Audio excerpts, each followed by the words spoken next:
विद्यार्थी मित्रांनो, आज आपण BA भाग 3 सेमिस्टर 5वे यामधलं 4थं युनिट पाहत आहे।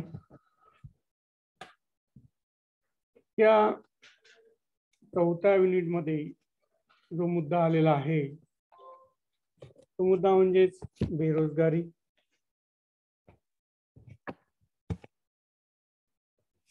बेरोजगारी का निर्माण झाली हा प्रश्न आपल्या सर्व जणांना पडतो।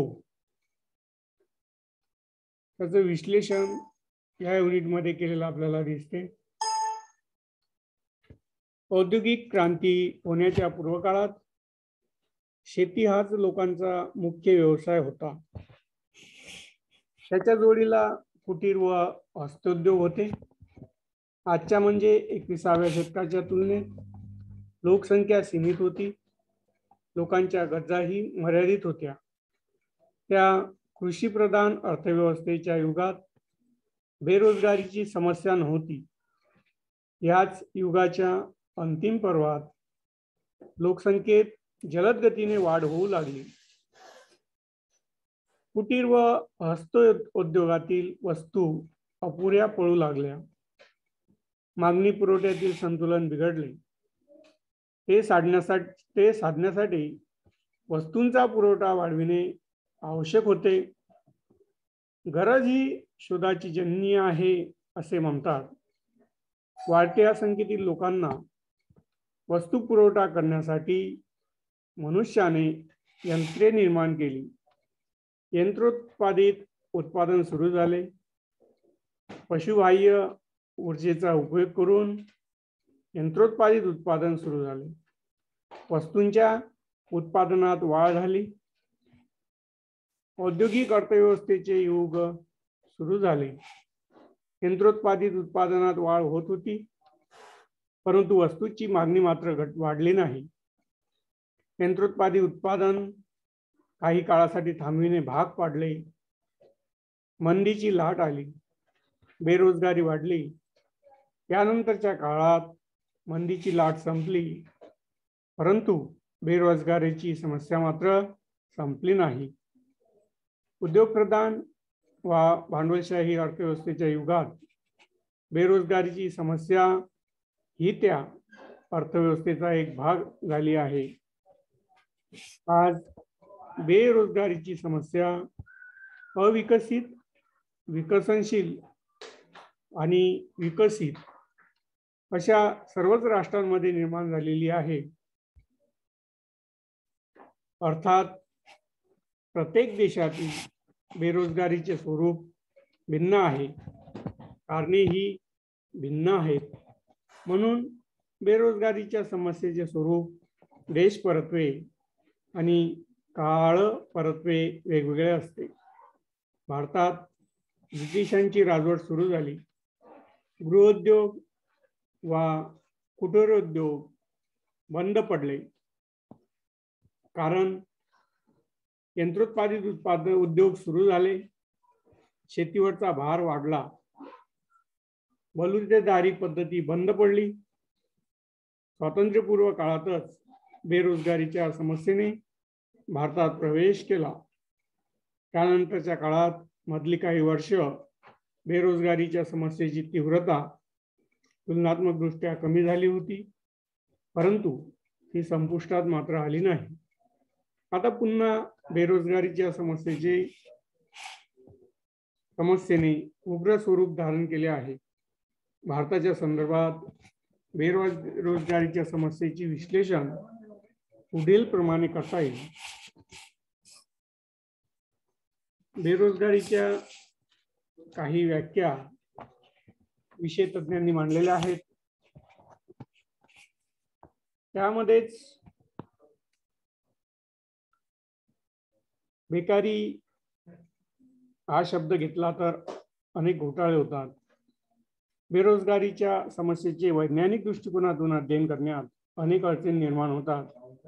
म्हणून व्यापक स्वरूपाचा अर्थ असणाऱ्या बेकार या शब्दापेक्षा मर्यादित व निश्चित स्वरूपाचा अर्थ असणारा बेरोजगारी हा शब्द वैज्ञानिक अध्ययनाच्या दृष्टीने अधिक सोयीचा व उपयुक्त ठरतो.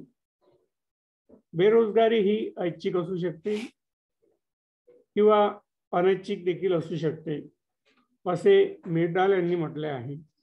बेरोजगारी ही प्रामुख्याने गरिबी व काम उपलब्ध नसण्याशी निगडीत आहे व या दृष्टीने ज्याच्यामध्ये काम करण्याची क्षमता व इच्छा आहे तरीही त्याला आर्थिक स्वरूपाचा मोबदला मिळवून देणारे कोणतेही काम मिळत नाही, अशी व्यक्ती म्हणजे बेरोजगार व्यक्ती होय. बेरोजगारी ही समाजाने व्यक्तीवर लादलेली सक्तीची विश्रांती आहे. काम करण्याची क्षमता व इच्छा असूनही ज्यांना रोजगार मिळत नाही अशा व्यक्तींनाच बेरोजगार असे म्हटले जाते. काम न मिळणे हे एकट्या दुकट्या व्यक्तीच्या हातात नसते. देशाच्या एकूण लोकसंख्येत काम करण्याची क्षमता असणाऱ्या किती व्यक्ती आहेत व त्यांना करण्याजोगे काम किती उपलब्ध आहे यावर बेरोजगारी अवलंबून असते. देशामध्ये उपलब्ध असलेल्या कामापेक्षा काम करण्याची क्षमता व इच्छा असणारी माणसे जास्त असल्यामुळे जर अनेक लोकांना कामावाचून राहावे लागत असेल तर त्या अवस्थेला बेरोजगारी असे म्हणतात. बेरोजगारी या संज्ञेचे अनेक पैलू आहेत. त्यामध्ये 3 महत्वाचे तत्व आहेत. एक म्हणजे व्यक्तीमध्ये काम करण्याची क्षमता असावयास हवी. 2 म्हणजे व्यक्तीमध्ये काम करण्याची इच्छा असायलाच पाहिजे. आणि 3 म्हणजे व्यक्तीने काम किंवा रोजगार प्राप्त करण्यासाठी सतत प्रयत्न केला पाहिजे. या 3 आधारावर जी व्यक्ती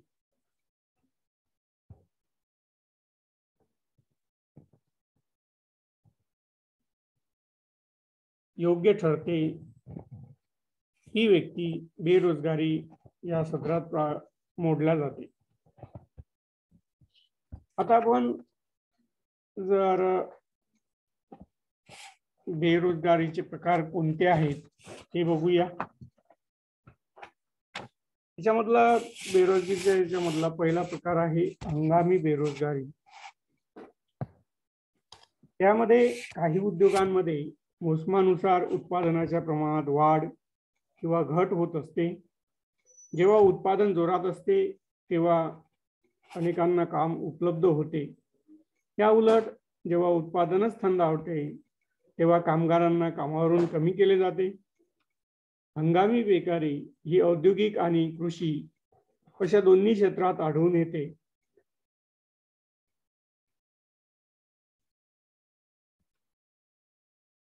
नोव्हेंबर ते मार्च एप्रिल या काळात साखरेचे उत्पादन जोरात सुरू असते. उन्हाळ्याच्या काळात बर्फाला भरपूर मागणी असते. त्यामुळे हंगामाच्या काळात साखर कारखाने, बर्फ कारखाने यांच्यामध्ये कामगारांना भरपूर काम मिळते. हंगाम नसल्यास हे कारखाने जवळजवळ बंदच असतात. हंगामी बेरोजगारी औद्योगिक क्षेत्रापेक्षा कृषी क्षेत्रात अधिक प्रमाणात आहे. कृषी क्षेत्रातील कामाचे स्वरूप हंगामी असते, कारण भारतात कोरडवाहू शेती जास्त आहे. महापूर, वादळे यासारखी संकटे आली की शेतातील पिकांची नासाडी होते. हंगामी रोजगारी देखील मिळत नाही. व्यापक दृष्टीने शेतकरी व शेतमजूर यांना वर्षातील 4 ते 6 महिने कामच नसते. बंगालमध्ये नियुक्त झालेल्या भूमी राजस्व आयोगाने बंगाल राज्यात शेतकऱ्याला वर्षासाठी 6 महिने काही काम नसते असे म्हटले आहे. महाराष्ट्रात शेतकरी 180 ते 190 दिवस काम करतो. ग्रामीण लोकसंख्येत केवळ 24.9% लोक आर्थिक दृष्टीने आत्मनिर्भर आहेत. त्यानंतर दुसऱ्या प्रकारची बेरोजगारी आहे ती आहे चक्राकार स्वरूपाची बेरोजगारी. त्यामध्ये बाजारपेठेत वस्तूंच्या मागणी व पुरवठ्यामध्ये सतत चढ उतार होत असतात. याचा परिणाम वस्तूंच्या किमतीमधील चढ उतारावर होतो. वस्तूच्या किमती वाढल्या की व्यापाऱ्यांच्या व उद्योगपतींच्या नफ्यामध्ये वाढ होते. अधिक प्राप्त झालेला नफा पुन्हा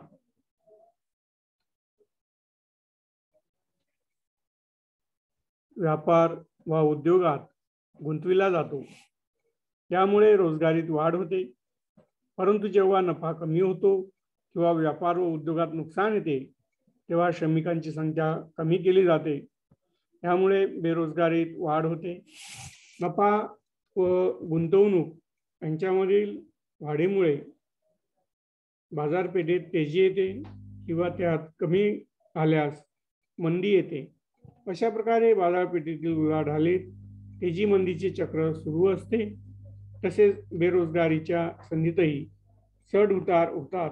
त्यालाच चक्रकाळ स्वरूपाची बेरोजगारी असे म्हटले जाते. औद्योगिक बेरोजगारी. औद्योगिक बेरोजगारी निर्माण होण्याची कारणे औद्योगिकरणाच्या प्रक्रियेशी निगडीत असतात. उदाहरणार्थ, रोजगार प्राप्तीसाठी अनेक लोकांवर ग्रामीण क्षेत्रातून शहरी क्षेत्राकडे स्थलांतरित होणारे जगण्याची पाळी येते. मंद गतीने औद्योगिक विकास, सदोष औद्योगिक धोरण, उद्योगधंद्यामधील टाळेबंदी, कामगारांच्या व मजूर संघटनांच्या संपामुळे उद्योगधंदे बंद पडणे, बहुराष्ट्रीय कंपन्यांबरोबर देशी उद्योगधंद्यांना करावी लागणारी स्पर्धा, अनियोजित औद्योगिक विकास इत्यादी या सर्व कारणांमुळे औद्योगिक क्षेत्रात बेरोजगारी निर्माण होते. क्रमांक 4 ची बेरोजगारीचा प्रकार आहे तांत्रिक बेरोजगारी. उद्योगधंद्यामध्ये सुधारित तंत्रज्ञानाचा उपयोग केला जातो. उत्पादनाच्या प्रमाणात वाढ करणे आणि उत्पादन खर्च कमी करणे हे दोन सुधारित तंत्रज्ञान निर्माण करण्यामागचे मूळ उद्देश असतात. उत्पादन खर्चात कपात करण्यासाठी स्वयंचलित यंत्रे निर्माण केली जातात किंवा ज्या ठिकाणी उत्पादन खर्चात बचत होऊ शकते अशा ठिकाणी उद्योगधंदे स्थलांतरित केले जातात. कारणे कोणतीही असली तरी यामुळे उत्पादन प्रक्रियेतील मानवी श्रमावर प्रतिकूल प्रभाव पडतो. उत्पादन प्रक्रियेतील मनुष्यबळाचे प्रमाण कमी होते. त्यामुळे बेरोजगारांच्या संख्येत भर पडते. तसेच रोजगारांच्या संधी देखील कमी होतात. भारतात अनेक कापड गिरण्यांमध्ये वर्तमान स्पर्धेच्या युगात कालबाह्य झालेल्या तंत्रज्ञानाचा उपयोग केला जात आहे. त्यामुळे कापड गिरण्यामध्ये तयार होणारे कापड जाडे-भरडे आहे, दर्जेदार नाही, त्याला मागणी नाही. वर्षानुवर्षे कापड गिरणी तोट्यामध्ये चालविणे शक्य नाही. परिणामी अनेक कापड गिरण्या बंद पडल्या आहेत किंवा बंद पडण्याच्या मार्गावर आहेत. सुधारित तंत्रज्ञानाचा उपयोग करून व कापड गिरण्यांचे नूतनीकरण करण्यासाठी प्रचंड प्रमाणावर भांडवली खर्चाची गरज आहे. हे नूतनीकरण घडून आणले तर कापड गिरणीतील कामगारांच्या संख्येत फार मोठ्या प्रमाणावर कपात करावी लागणार हे निश्चित आहे.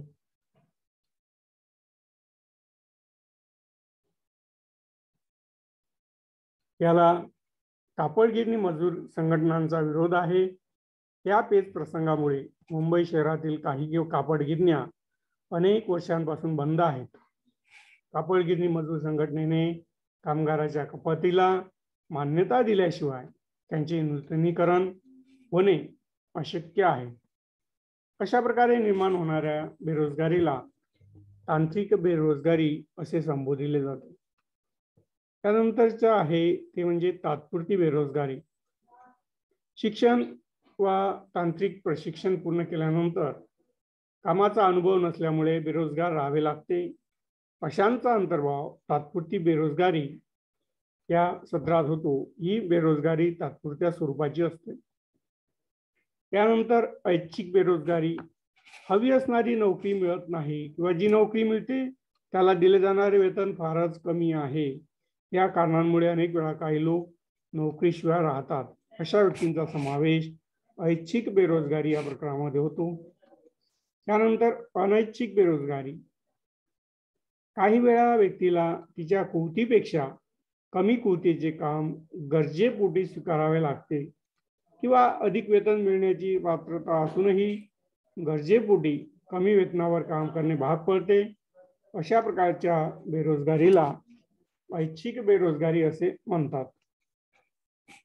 रोजगार प्राप्त झाला असूनही ते बेरोजगार आहेत असे म्हणणे बेरोजगारीच्या या प्रकारामुळे कठीण जाते व अयोग्य वाटते. म्हणून या बेरोजगारीला अदृश्य बेरोजगारी असेही म्हटले जाते. भारतात बेरोजगारीची समस्या गंभीर स्वरूपाची झाली असल्यामुळे अनेक पदवी किंवा पदव्युत्तर शिक्षण घेतलेले युवक चपराशी या सर्वात कनिष्ठ पदावर काम करीत आहेत किंवा हे काम देखील करण्यास तयार असल्याचा अनुभव येतो. बेरोजगारीच्या अन्य प्रकाराप्रमाणेच अनैच्छिक बेरोजगारी किंवा अदृश्य बेरोजगारी हा प्रकार देखील भारतात आहे. आता आपण बघूया बेरोजगारीची कारणे. त्यामध्ये आपल्याला म्हणता येईल की आर्थिक कारणे आहेत. अर्थशास्त्राचे अभ्यासक बेरोजगारीचा अभ्यास आर्थिक कारणांच्या संदर्भात करतात. बचतीचे अल्प प्रमाण, भांडवलाचा अभाव, मोठ्या प्रमाणावरील उत्पादन यासारखी आर्थिक कारणेच बेरोजगारीस कारणीभूत असल्याचे मत अर्थशास्त्राचे अभ्यासक व्यक्त करतात. औद्योगिक समृद्धीनंतर म्हणजे मोठ्या प्रमाणावर उत्पादन सुरू झाल्यानंतर काही काळाने व्यापार चक्रात मंदीची लाट येते. जागतिक स्तरावर 2 वेळा मंदीच्या लाटेचा अनुभव मानवजातीला आला आहे. हेच बेरोजगारीचे प्रमुख आर्थिक कारण होय असे अर्थशास्त्राच्या काही अभ्यासकांना वाटते. काहींच्या मते उद्योगधंद्यांमधील अव्यवस्था आणि बाजारपेठेतील वस्तूंच्या मागणीचे संभाव्य स्वरूप निश्चित करण्यामधील असमर्थता हे बेरोजगारीचे कारण आहे. सोप्या शब्दात कोणत्याही वस्तूबाबत भविष्यकाळात मागणीचे स्वरूप काय राहील याचा आडाखा बांधणे अतिशय अवघड असते. हा आडाखा चुकू शकतो. असे घडल्यास उद्योगधंद्यात किंवा व्यापारात नुकसान येते. परिणामी बेरोजगारी निर्माण होते.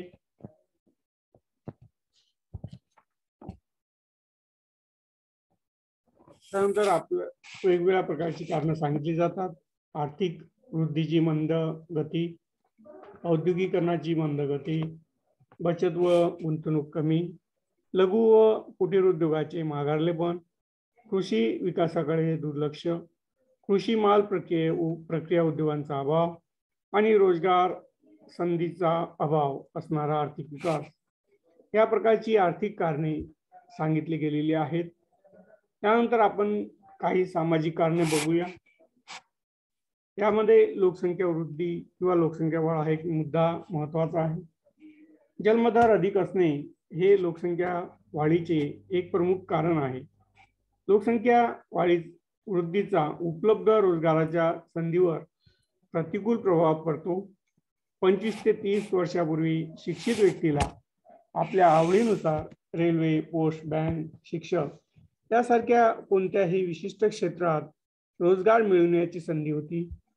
आज शिक्षित व्यक्तीवर आपल्या आवडीनिवडी बाजूला ठेवून मिळेल ती नोकरी स्वीकारण्याची पाळी आलेली आहे. लोकसंख्या वृद्धीमुळे शिक्षित व्यक्तीला नोकरी मिळविणे हे पूर्वी कधीही नव्हते, एवढे आज दुर्लभ झाले आहे. म्हणून बेरोजगारीची अवस्था निर्माण होण्याचे महत्त्वपूर्ण कारण लोकसंख्या वाढ हेच आहे. त्यामध्ये काही कारणं सांगितली जातात. ती म्हणजेच भौगोलिक गतिशीलतेचा अभाव, सदोष शिक्षण पद्धती, अपमानजनक सामाजिक कार्यस्थिती, जाती आणि त्यांचे पारंपरिक व्यवसाय, वैयक्तिक काही कारणं आहेत. त्यामध्ये आपण वैयक्तिक कारणं बघूया. नवीन शिकण्याची इच्छा, त्यामध्ये बघूया आपण नोकरी व्यवसायात प्रवेश करण्यासाठी आणि एकदा प्रवेश केल्यानंतर त्यात टिकून राहण्यासाठी काही नवीन गोष्टी सातत्याने शिकण्याची व त्यासाठी कष्ट करण्याची तयारी पाहिजे. कॉम्प्युटर इंजिनियर असणाऱ्या तरुणांनाही नोकरी व्यवसायात सतत नव्या गोष्टी शिकाव्या लागतात. तसे प्रयत्न न करणाऱ्यांवर त्यांच्या नोकरी व्यवसायातून बाहेर पडण्याची वेळ येते. नोकरी मिळवण्यासाठी अथवा स्वतःच्या बळावर उद्योग व्यवसाय करण्यासाठी काही नवीन शिकण्याच्या इच्छेचा आणि त्यासाठी कष्ट करण्याच्या प्रयत्नांचा अभाव आहे असे अनेक तज्ञ अभ्यासकांचे मत आहे. त्यानंतर त्यामधला दुसरा प्रकार आहे स्वयंरोजगार. दुसरं कारण आहे स्वयंरोजगार. आधुनिकीकरण, जागतिकीकरण, उदारीकरण आणि खाजगीकरण या 4 प्रक्रियांमुळे उद्योग व्यवसायांच्या क्षमतेत घट होत आहे. 5-10 वर्षापूर्वी मोठ्या कंपन्यांमध्ये कर्मचाऱ्यांना प्रशिक्षण देण्यासाठी, त्यांचे रिफ्रेशर कोर्सेस आयोजित करण्यासाठी तज्ञ कर्मचाऱ्यांचा एक स्वतंत्र विभाग असे. आता अनेक कंपन्यांनी हा विभाग बंद केला आहे. हे काम प्रशिक्षण देणाऱ्या खाजगी संस्थांकडे सोपवून देण्यात आले आहे. अशा प्रकारे खाजगी व व्यापारी कंपन्यांमध्ये अनेक लहान मोठ्या कामांचे आउटसोर्सिंग सुरू झाले आहे. अशा स्थितीत नोकऱ्यांची एकूण संख्या कमी झालेली असली तरीही स्वयंरोजगारांच्या संधी फार मोठ्या प्रमाणात वाढल्या आहेत आणि वाढत आहेत. म्हणून नोकरी करणे ही मानसिकता बदलल्याशिवाय शिक्षित व अकुशल तरुणांना रोजगार मिळू शकत नाही व बेरोजगारीची समस्या देखील दूर होऊ शकत नाही. त्यानंतर दुसरं कारण आहे भौगोलिक गतिशीलतेचा अभाव. आपण राहतो त्या गावात, त्या भागात किंवा आपली इच्छा आहे त्या भागात रोजगारीची संधी मिळेलच असे नाही. रोजगार मिळण्याची शक्यता आहे त्या भागात व्यक्तीला जावे लागते. ट्यूबवेलची कामे करण्यासाठी महाराष्ट्राच्या विभिन्न भागात तेलंगणामधून मजूर येतात.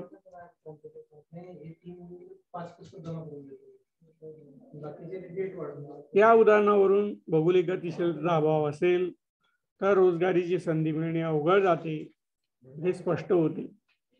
त्यानंतर आहे रोजगार प्राप्तीची नवीन क्षेत्रे. काळानुसार आणि आर्थिक विकासानुसार समाजाच्या गरजा बदलत असतात.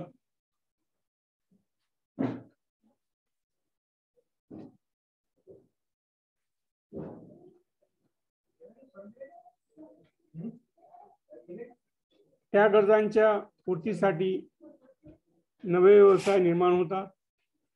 उदाहरणार्थ सागरी मत्स्य शेती, वाढत्या प्रमाणावरील दुग्ध व्यवसायातून निर्माण झालेली पशुखाद्य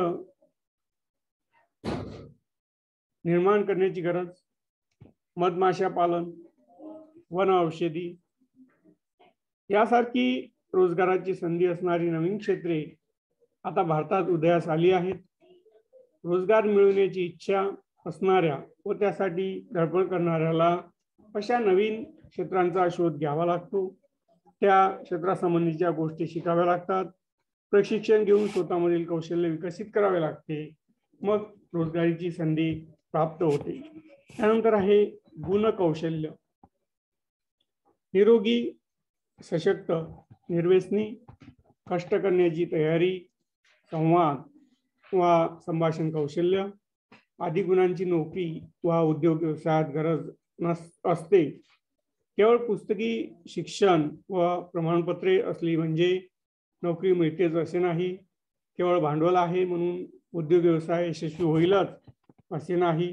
त्यासाठी संबंधित व्यक्तीला वर उल्लेखित विविध प्रकारचे गुण प्रयत्नपूर्वक आपल्या अंगी बाळगावे लागतात. वर उल्लेखित गुण एका दिवसात अथवा एका महिन्यात संपादित करता येत नाहीत. हे गुण संपादन करणे ही एक अखंड आणि दीर्घकाळ सुरू असणारी प्रक्रिया आहे. निरोगी, सशक्त व काटक असल्याशिवाय केवळ शारीरिक कष्ट करण्याची गरज असणाऱ्या व्यक्तीला रोजगाराची संधी देखील मिळू शकत नाही. अशा प्रकारे काही कारणे बेरोजगारीला जबाबदार असलेली आपल्याला दिसून येतात. आता आपण बघूया बेरोजगारीचे परिणाम. बेरोजगारीचे काय परिणाम झालेले आहेत त्याचं विश्लेषण आपण पाहूया. त्यामध्ये मानवी संसाधनाची हानी हा एक मुद्दा आहे. मानवाची श्रमशक्ती ही नाशवंत आहे, म्हणजे तिचा उपयोग न केल्यास ती वाया जाते. तिचा साठा करून ठेवता येत नाही अथवा बचतही करता येत नाही. धरणे, रस्ते, विमानतळ रेल्वेमार्ग, औद्योगिक प्रकल्प यासारखी राष्ट्राची संपत्ती ही श्रमातूनच निर्माण होते. बेरोजगार असणे म्हणजे राष्ट्राच्या दृष्टीने मनुष्यबळाची हानी आहे. बेरोजगारी नसेल तर त्या श्रमातून राष्ट्राच्या संपत्तीत, राष्ट्राच्या एकूण उत्पन्नात भर पडत असते. बेरोजगारीची समस्या निर्माण नसणारी राष्ट्रे आर्थिकदृष्ट्या समृद्ध असतात. त्या राष्ट्रांच्या संपत्तीत भर पडलेली असते.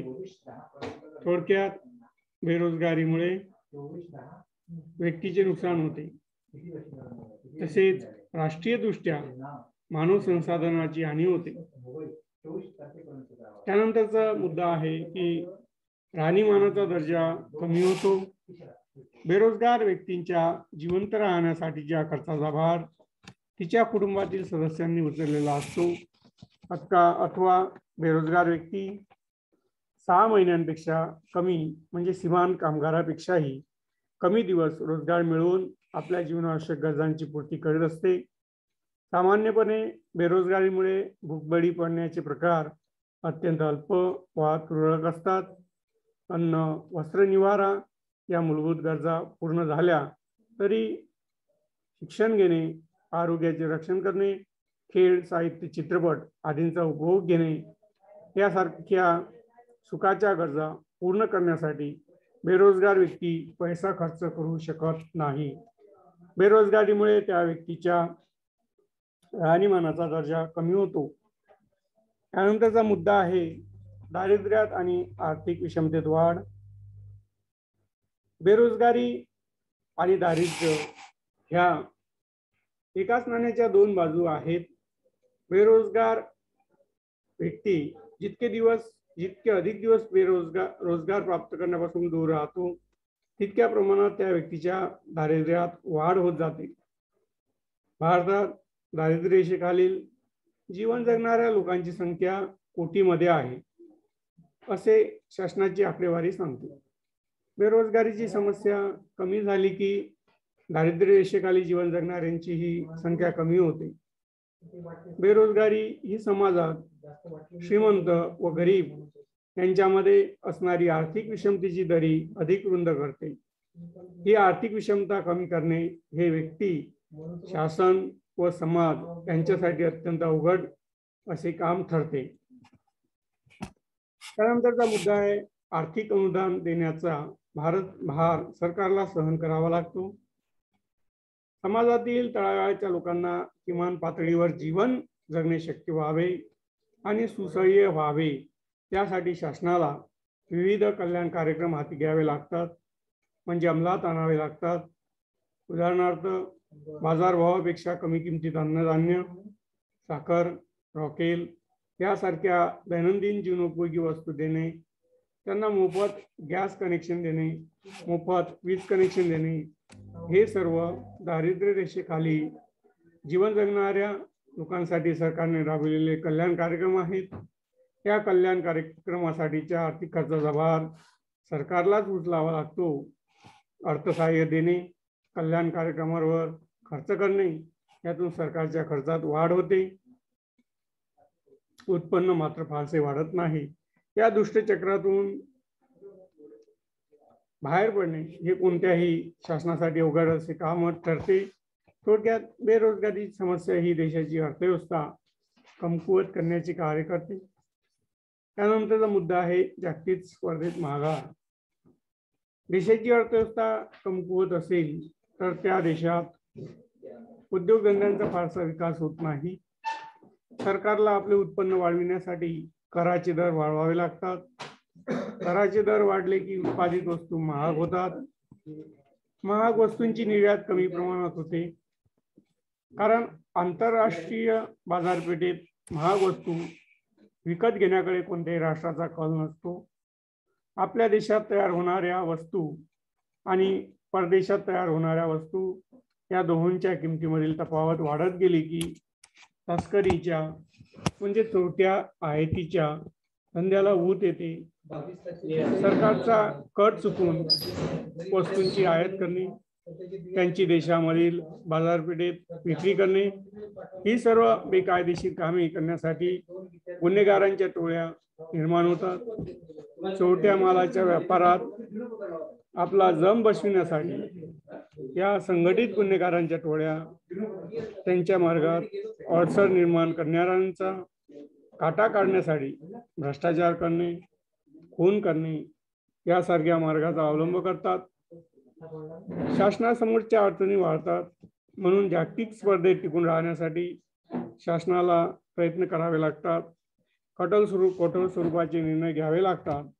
थोडक्यात बेरोजगारीच्या स्वरूपाचे समस्येचे विशेषतः आर्थिक दुष्परिणाम हे महत्त्वाचे आहेत. त्यानंतर मुद्दा आहे तो म्हणजे कामगारांचे शोषण. बेरोजगारीच्या जाचातून स्वतःची सुटका करून घेण्यासाठी व्यक्ती बाजारभावापेक्षाही कमी मजुरीत काम करावयास तयार होते. आपले आर्थिक शोषण होत आहे, आपल्याला कामाचा पूर्ण मोबदला मिळत नाही याची पूर्ण कल्पना संबंधित कामगाराला असते, परंतु पोटाची खळगी भरण्यासाठी तो हा अपमान सहन करण्यास तयार होतो. थोडक्यात बेरोजगारीमुळे कुशल आणि अकुशल अशा दोन्ही प्रकारच्या कामगारांचे आर्थिक शोषण करण्याची संधी व्यापारी, उद्योगपती, कंत्राटदार आदींना म्हणजेच भांडवलदारांना प्राप्त होते. त्यानंतरचा मुद्दा आहे सामाजिक समस्यांमध्ये वाढ. बेरोजगारीची समस्या ही विभिन्न प्रकारच्या विशेषतः गुन्हेविषयक समस्यांच्या निर्मितीची जन्य असते. बेरोजगार व्यक्ती पैसा मिळवण्यासाठी नैतिक, अनैतिक, कायदेशीर, बेकायदेशीर अशी कोणतीही कामे करावयास तयार असते. दहशतवादी कृत्य करणाऱ्या टोळ्यांना मनुष्यबळाचा सहजतेने पुरवठा होण्याचे एक प्रमुख कारण बेरोजगारी हेच आहे. रस्त्यावर अडवणूक करून दागदागिने लुटणे, वाहन चोरणे यासारख्या विभिन्न प्रकारच्या गुन्ह्यांमध्ये सामील होणाऱ्या बेरोजगार युवकांचा भरणा अधिक प्रमाणात असतो.